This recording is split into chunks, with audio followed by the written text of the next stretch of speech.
Now it's time to hear from the experts, a panel discussion on the impact of ESG programs on EHS practices. Now this session will be hosted by one of our co-founders and CFO, Malcolm Gray. He is also joined by Daniel Murray, Managing Director at ADEC Innovations, and Therese Niklasson, Head of Sustainability at NinetyOne. Malk, over to you. Thanks, Zach, and great to be chatting to everybody.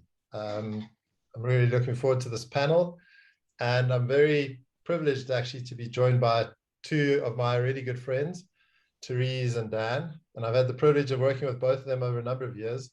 Therese and I go back quite some way before I had gray hair, and Dan and I have been enjoying working with each other over the course of the last 2-3 years, so really nice to have you guys with us today. Thanks for the invite. No, it's a pleasure. So, I mean, the real objective of this panel is to kind of have if we're sitting on a fireside, we'd be having a fireside chat about ESG and all things EHS. And the three of us have got a long history in the space. And so I'm very fortunate to have you both here today. Maybe just to kind of give some context to my panelists, Therese Niklasson is the head of sustainability at NinetyOne, which is a top 50 global asset manager. It's a business that is overseeing, well over $150 billion, I think it is, of client capital, working in a number of countries around the world and working with some of the largest funds in the world. So Therese is responsible for really overseeing a program and a policy that has been kind of steeped in ESG. And Dan joins us from ADEC Innovations. Dan has an illustrious career working in the social impact space, as well as in the EHS and ESG space. More recently, he was appointed as Managing Director at ADEC Innovations and brings with him a wealth of experience in that space. So thank you both for joining me today. Cool. So I thought maybe just to kind of dive off, I'm going to start with Therese, because the kind of framing of this panel is really around ESG and then EHS. And for many of our attendees and for many of the people that are going to be listening to these recorded videos in time, ESG is emerging as something that they're aware of, but probably is quite new. So I thought, I'll be doing a presentation later today, Therese. I thought it'd be really interesting just to kind of hear from you as to kind of like why you think ESG has become so key to investors as opposed to maybe 10 years ago when it was around, but just didn't seem to be such a big driving factor. Yeah, thank you, Malcolm. And it's so good to be here. And you and I have been obviously on this journey together for a large part of this development. But I think the way to sort of introduce ESG or sustainability is really just to look a little bit at not just how it's grown as a concept, but also how it's evolved. So it's been around for a long time, the concept around integrating or focusing on sustainability related issues. But the way that it was addressed by investors has changed over time. So if we go back about 2 decades, this was very much about SRI funds, so socially responsible funds, which were mostly focused on exclusions and some form of set of values, basically. It wasn't as much steeped in this idea that this was something that could enhance your risk return profile of your portfolios. Obviously, this changed a bit as we went into the financial crisis. After that, we got this concept of stewardship sort of placed in the industry, which was obviously trying to rectify the fact that there was a view that investors had sort of been asleep at the wheel, if you like, before and through the financial crisis, which was part of the reason that we didn't understand or deal with risk as well as we should. So after that, the concept of ESG was sort of coined properly in the market. So what we're saying that is that we argue that by considering the full set of ESG risks and opportunities, we can create better risk-adjusted returns on behalf of our clients.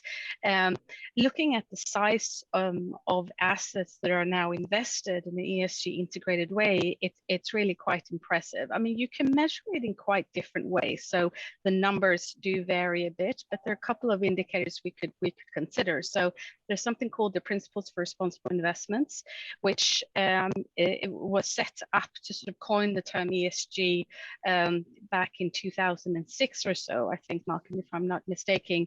And that today has 4,000 signatories from around the world, which is 110 trillion US dollars.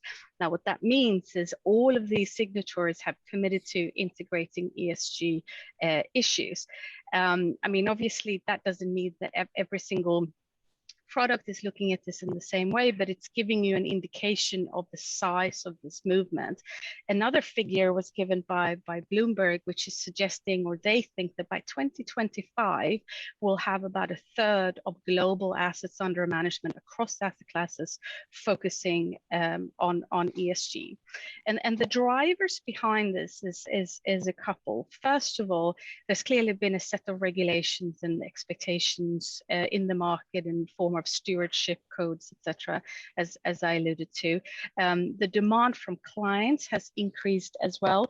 That's partially, I think, as asset owners have evolved their thinking around fiduciary duty. So what is in the interest of their members, which clearly, you know, investing in activities that is somehow creating a negative externality is not in the interest of their members. And then also as long-term savers, they're obviously impacted by the costs that comes from not managing negative externalities. And then I would also say that the world is changing. You know, just in the last 2 decades, we've moved into what's considered a new epoch. It's called the Anthropocene, which is basically saying that the way that we've grown in the past through what is a very stable period is no longer the case. Now we basically have us as humanity that is the dominant influence on the environment and climate. That means that obviously this presents a big opportunity in terms of active management, in terms of trying to find alpha, because theoretically we're now dealing with what could be, you know, the biggest mispricing in the market that we've ever seen by sort of ignoring these kinds of issues. And a final point as well, I think a driver behind it is that the governments around the world can't actually deal with the sustainability challenge in and of themselves. You know, there isn't enough money or, you know, to go around to just sort of deal and pay for these externalities, which is why the entire value chain has to be coordinated and incentivized to try and deal with this. So those are just a couple of nuggets behind what has been the driver behind what is now a massive movement. Awesome, thanks, Therese. That's much appreciated. I think that's a really good segue into, Dan, maybe just getting some of your reflections, because as ESG is starting to drive down, a lot of your customers are the kind of listed companies and big brands that are being affected by this. So I'd be quite interested to hear your thoughts as to how you see this starting to reflect into your space and where you see the sort of pinch points starting to emerge. Thanks, Malcolm, and just to reiterate, thank you for inviting us and for the promotion. By the way, I'm so managing director of just the technology division, not all of ADEC Innovation, but I'll take that. Thank you. I mean, I think as you said, I mean, I've worked in this space being ESG, and I'm always slightly hesitant to use sort of ESG in the space. There's so many different sort of framings of that, but specifically for our clients at ADEC Innovation, as an organization, we've been providing solutions focused on advancing sustainability practices for nearly 40 years. So whilst it's new in certain areas, it's certainly been very much apparent for our clients for a long time. And I guess the focus has changed, and a lot of that's, as Therese has just explained, it has come from sort of the financial side, financial sector, and perhaps prior to that, the driver was coming more from NGO pressure, some fairly high profile scandals, whether that was the Detox Live by Greenpeace, or sort of terrible disasters like Rana Plaza in Bangladesh. So I think that the brands that we work with have always had an emphasis to a degree on the program. And I think the focus for them has really been on the value chain. So it is the supply chain, and beyond just what's going on in their own organizations, how they transfer that into the value chain. The majority of our clients are global organizations. They have, from some of them tens of thousands of suppliers interacting with their businesses. So they're having to manage both this sort of a global perspective, but also understanding the localized nuances of their supply chains, and they're looking to work with partners who can reflect some of those challenges. I mean, I guess more holistically, I think we've seen in our space there's a big shift from this being a nice to have to a need to have. Again, driven by financial markets and stakeholders, but also from legislation. There is a increasing amount of legislation coming into the space, which you have seen direct impacts of things like the Modern Day Slavery Act on businesses having to make commitments against the position that they're taking. So, rather than it being a footnote on an annual report, it's now a whole section of an annual report. These are important matters that are being taken very seriously at board level, and the implications of getting it wrong are very significant as well. And we've seen, organisations who have perhaps not done it quite as they intended, and severe impact on their share price. So it's a increasing focus for them.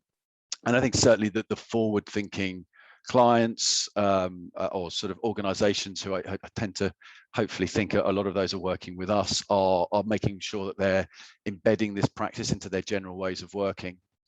So it stems right from top down across all of their businesses, and they need solutions that can help them to simplify what is an incredibly complex landscape, and one that is consistently evolving.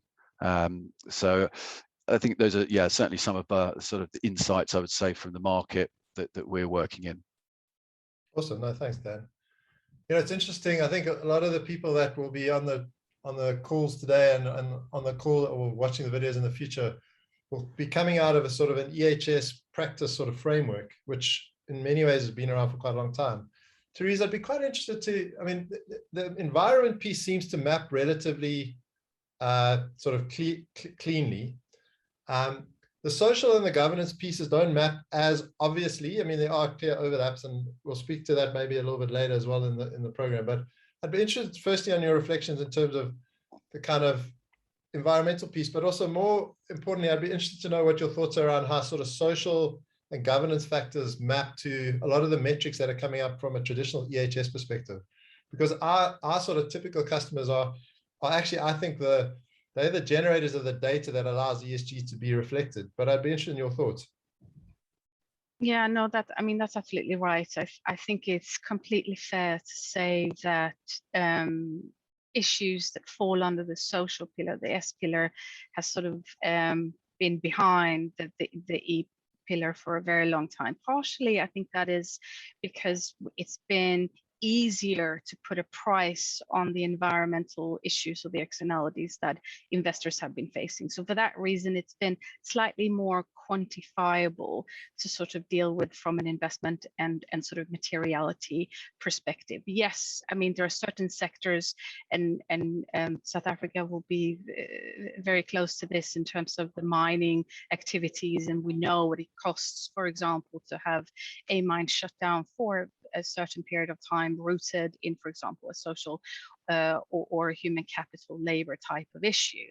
But I think what's more difficult to assess is things like culture, and what makes a workforce really productive, etc. And these are all issues that I think we all agree are important, and particularly coming out of a period like COVID, where obviously companies have been put to the test with respect to their commitments to their workforce. How are they actually following through with what has been policies and commitments over the years? And I think we're still to see the actual impact and the competition between companies in terms of how sticky their workforce has been through this time.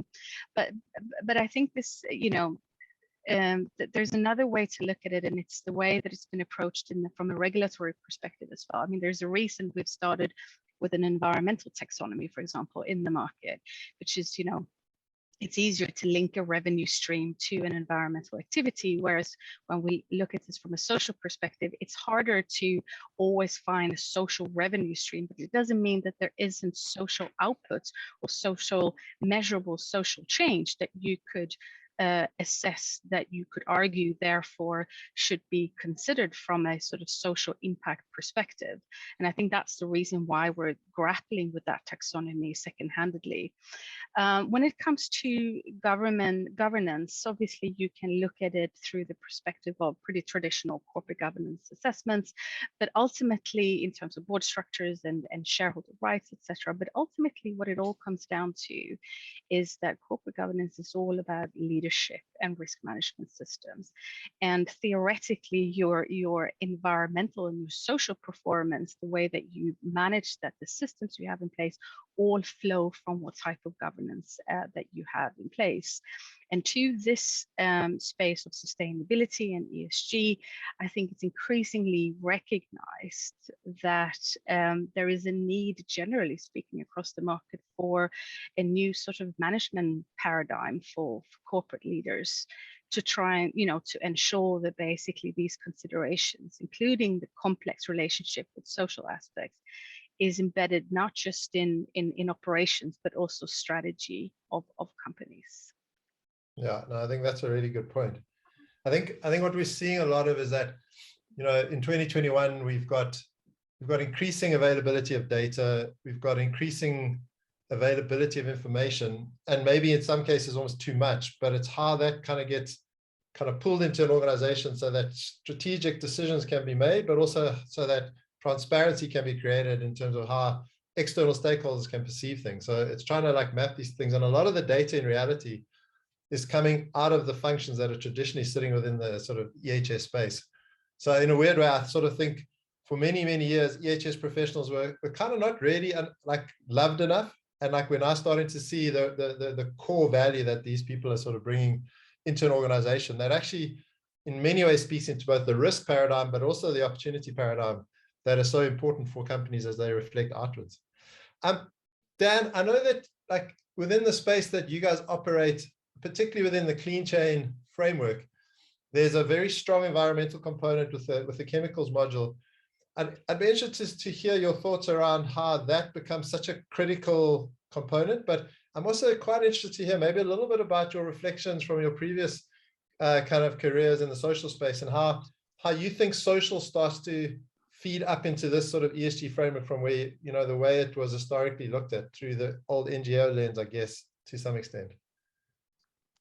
Yeah, I as you say, Malcolm, I've come from spending sort of 7 years very heavily focused in the social side, and that was a very big influence on the organizations that I was working at. Probably mostly actually that for the previous 5 years, certainly actually social took a priority, in my opinion, over the environmental challenges.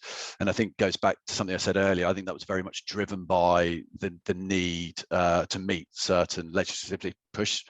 So the Modern Day Slavery Act in the UK and the equivalent in Australia really made businesses have to focus in on those sort of areas. But I think there's always been a correlation between the social and environment anyway, because the air that we breathe, the water that we drink, all have social impacts. communities as well as the the workforce themselves, and obviously that ties very closely to the health and safety aspect as well. So I think certainly at Clean Chain we were the product was born out of a report that Greenpeace produced around the need to detox water streams. There was a lot of publicity around that and the high levels of pollutants that were going into water and air from the big apparel brands. And what we saw was the collaboration of those brands together to form solutions. So outside of governments, that's actually organizations getting together. And that led to the formation of ZDHC, Zero Discharge of Hazardous Chemicals, which is a multi-stakeholder contributor-driven organization made up of many of the largest textile brands. And once they've developed the standard tools were needed to help organizations actually meet those standards, and that's where Clean Chain came in. So what we're seeing now, certainly driven I think partially by the SDGs and organizations committing to certain ones around there. Also a very heavy focus on international governments on environmental issues, that those organizations who perhaps traditionally had been focused on social are having to shift and pivot towards making sure that they're capturing environmental data. And that certainly seems to be the trend, but there is this desire to try and knit the two together, environmental and social. So if you're in a factory finding out about what their what's their chemical inventory and making sure that that's meeting restricted substance lists, etc., is what other aspects are in that facility that you could collect. So our customers are looking to see what data have they got that can be used across both pillars, and I think that's going to be quite key in terms of our customers, in respect of being able to utilize that data for both social and environmental. Awesome.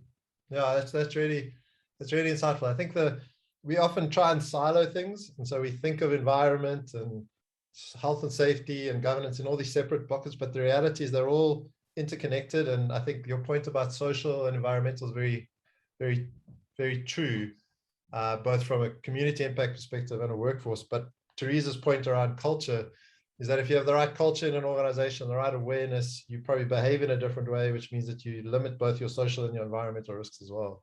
So yeah, great points, guys. Therese, given what you've been doing at NinetyOne over the past 10 years or so, and I did have to pause when I realized it's been 10 years or so since you joined. It's almost 10 years this year, I think, since you joined NinetyOne. So congratulations.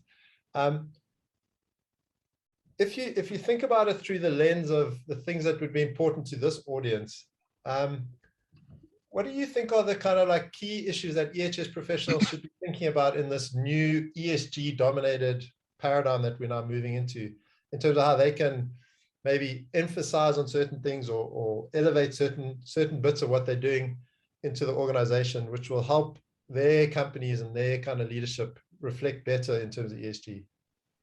Yeah, and Malcolm, I think Dan actually touched on it there with his point about how we're not looking at these things in silo anymore. I mean, from my perspective, that is one of the things that has changed quite dramatically in terms of the conversation that is going on, not just between investors and companies, but also I think between the regulatory space and what's expected in the market, particularly with respect to products that are, focusing on solutions. So, I mean, I would even go as far as saying the interaction we've had around ESG, the conversation between stakeholders on ESG is not going to be the same, in my opinion, for the next 20 years as it's been for the past 20 years. There's big transformation going on within the industry, even just within our organization. conversation.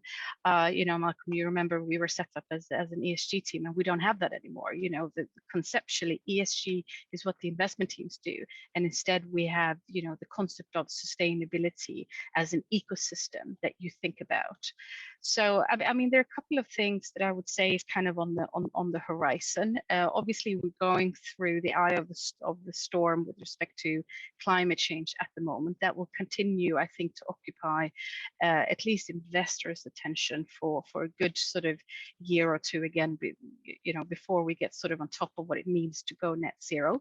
But that issue is not separated from the social side of things, right?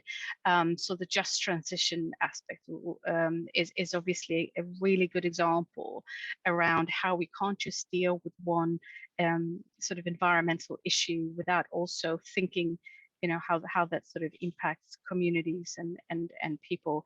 When we're thinking about impact bonds, we're also considering co-benefits in terms of social co-benefits from environmental bonds, etc. So when we look at information or engagement with companies, we're looking for reporting, disclosure, and engagement that really is focusing on outcomes. So we've sort of moved away from this stage now where we are presenting commitments, management systems, how much we're all behind all of this, to sort of having an honest conversation about what is actually happening, what can we actually prove. Because ultimately, this, whether it's sustainable development goals or anything else, is what we're going to have to demonstrate. It's all well to sort of tag different SDGs to activities, but I argue that you can take any business and you could probably tag every single SDG to something that's going on in the business, right? Absolutely, and there's such enormous sensitivity now for greenwashing in this space that I mean, it's about time that we have that sensitivity. You and I and other people know that over the years we've been able to launch and talk about this in a completely free way without any sort of repercussions or need for demonstrating what's in the products. So I want to highlight two things that is coming our way from a European perspective that's going to be incredibly important. And it's all coming under the EU regulation. One is this notion of double materiality, which has been around for a long time, but we haven't really addressed it, apart from in certain products. And it's the idea that investors need to think about not just what is financially material back into an investment, but also how that investment is material back out to the social or environmental issue. This, I think, creates something to think about from a reporting perspective or for the EHS community in terms of, the focus is not going to be as strict going forward with respect to whether it's the SASB framework or something else, but actually thinking about the whole system of sustainability. That is what investors are going to want to try and understand, and what we have to demonstrate that we understand. So there's something called the principal adverse impacts, which is coming through fast, in the European context, where there's a set of indicators that we need to look for across the board, whether it's material or considered material or not. So I would say staying close to what is expected from a regulatory perspective will be important, because there will be a period of time now where there's a little bit of, it almost feels like it's a dichotomy, really, or maybe feeling even a bit schizophrenic, in the sense that investors have worked long and hard to really try to figure out how this is material to them. And we're now landing on these points about rejecting box ticking. This is not about exclusions. This is, this is really about financing change, etc. But then on the other hand, we're increasingly living in a world where, we are being told what is good and what is bad. So an impact investment, for example, has to pass all these other social tests as well, even if it's an environmental investment. Going back to again what Dan was talking about. So it's changing very quickly. It's very competitive, and I think the information that investors will start looking for from the investments is going to change quite dramatically, which is why I think you'll find that engagement escalating and changing very rapidly. Sure. Yeah, I mean, that is really interesting. I think the space remains very fast moving and quite dynamic at the moment, so it's quite helpful. And I think for a lot of people kind of steeped in the traditional kind of careers and spaces, it's important to see how their efforts will continue to contribute to this changing space. we've got a little bit of time left, but I'd like to kind of just wrap up with a question, and I'm going to start with you, Dan, first. Just in terms of like, if you had to sort of like look through your crystal ball and, seers are people of immense wisdom and experience, and I think you fall well into that space. What are you seeing over the next 5 years as kind of like starting to emerge as the most important kind of issues to be considered through your lens? Yeah, I think one thing I've learned is looking in my crystal ball. I tend to get it wrong because things shift so quickly in this space. I mean, I think if the pandemic has taught us anything, is that things will come along that will change dramatically the way that we focus our attention on it. I mean, I do think it's one of the big. It's pandemic and how we're treating environmental health and safety is probably will be one of the biggest things that will impact the space over the next couple of years, which I think Therese said earlier as well, in terms of how that's there. But I think there will be more focus on this from the commercial sector, but I think we're also going to see more legislation and regulatory pressure on organisations in the EHS and how that relates to the programs. I don't think greenwashing is going to become less acceptable than it is today, and I think organisations are going to need to be able to demonstrate that what they are committing to, they actually have a plan to deliver against that, and to be able to leverage the data that they have and technology solutions to help them to implement those programs. So I do think, there will be an increased reliance on sort of digital transformation of this space, taking it away from files at the bottom of people's drawers to systems and processes that can all be rolled back up into effective reporting that shows that organisations are making positive steps and positive impacts against those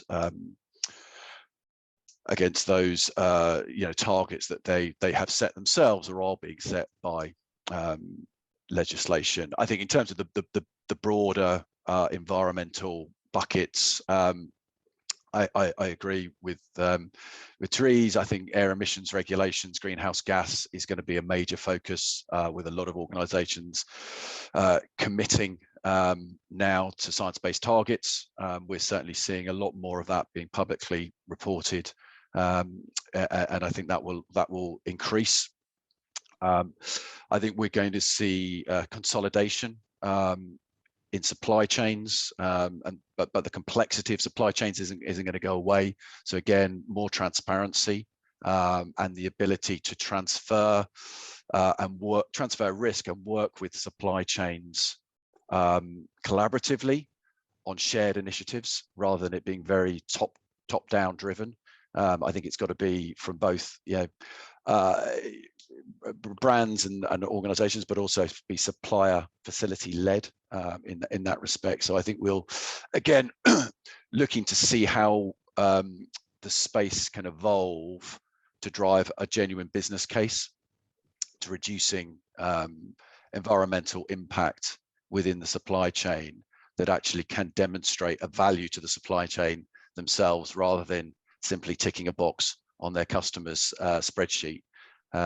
So I think more work in that space we'll definitely see. Awesome. And something else will come up that none of us have thought about. That's almost inevitable as well. I think you're right about that. Therese, just in closing on your thoughts, maybe looking through the investor lens in your sort of like crystal ball for the next like 3 to 5 years, what do you see as potentially big shifts from an investor landscape perspective? Oh gosh, Malcolm, there really is so much. But speaking perhaps a little bit selfishly from the NinetyOne perspective, and this is genuinely also me personally, as someone who's sort of dedicated my career to this, I think the focus needs to be on emerging markets and how we ensure that companies focus not just on sort of the big systems, the big picture bit, but how do we focus on addressing the underserved part of the world in terms of getting them along with us? That is critical for climate change. In fact, you know, if we have any chance at dealing with that, we must bring that along. It comes to the point about the supply chain. It's not going to be enough anymore to just look at that top level activity from a business, but the expectation actually runs very deep going forward on this. So I mean, for me, that's going to be the priority, and hopefully that is as well where the attention is going to be on for the leading companies in the world. Awesome. Oh, great.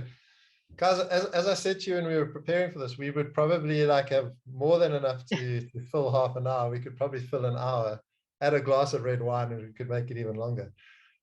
Firstly, just in terms of wrapping up thoughts, I think this has been really, really useful conversation. I think just reflecting back to our audience and those that are listening and the EHS professionals that are such a key part of our sort of community, it's no doubt for me that the work they do becomes, it's always been very important, but I think it's going to become increasingly so. I think the pressure from investors is going to drive the almost like elevation of the work that they've done into the board level in a much more critical way.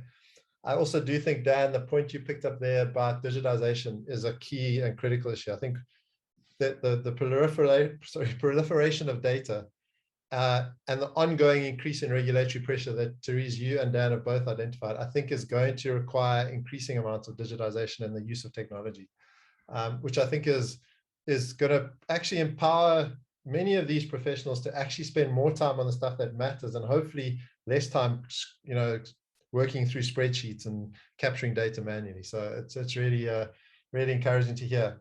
To both of you, thank you so much. I mean, I'd love to continue the conversation. Therese, thanks for taking time out of your day to join us from NinetyOne's offices there. And Dan, thank you very much for joining us as well. Both of you all the way from the UK, much appreciated. And please have a great day. And Zach, I'd like to hand back to you. Thank you very much.